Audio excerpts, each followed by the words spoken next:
The impeachment of Rigathi Gachagua, the swearing-in of Kithure Kindiki, and the controversial empanelment of a three-judge bench are now at the heart of a legal storm. The Court of Appeal, led by its President Justice Daniel Musinga and Justices Mumbi Ngugi and Frederick Ochieng, ruled that Deputy Chief Justice Philomena Mwilu violated the Constitution when she assigned judges to hear a matter that fell within the exclusive mandate of the Chief Justice or a judicial officer delegated by the CJ. Hence the reason why the lifting of the orders by that bench that was constituent are seen to be void, meaning the status quo remains. What's the status quo? That those orders from Kiriguya have to be, are there, are valid.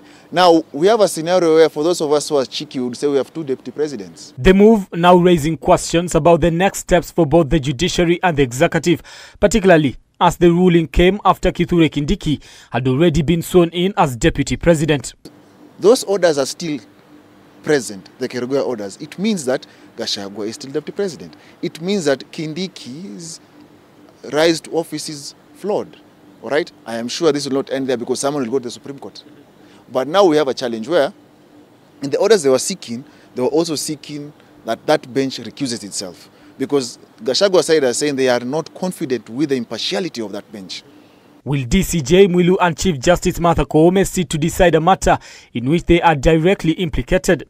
Mwilu is accused of usurping the Chief Justice's constitutional powers, a claim her office has yet to address publicly. Is that, will the DCJ sit in such an application that is touching on you as a person? Will the CJ sit in the same application? You see, it's going to be an interesting phenomenon because I don't see how the DCJ sits in such a matter because people are questioning your actions, so you have to recuse yourself. Gachagua's legal team now says what they want is a fair hearing and a bench that is not biased. His desired outcome is for the new bench to hear him expeditiously and to make a decision on the question of the validity of his impeachment. He is hopeful that he'll persuade the bench about that. There is raging debate about the conservatory orders and things like that. He's not interested in that issue at all.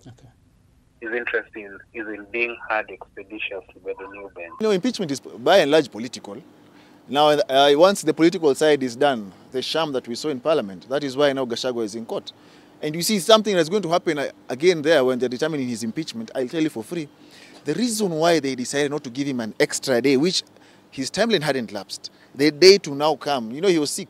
That in itself, that is free legal arrest to his counsels. That in itself will invalidate the impeachment. The legal standoff dates back to an injunction that barred President William Ruto from appointing a new deputy president until the matter of Gachagua's impeachment was conclusively determined.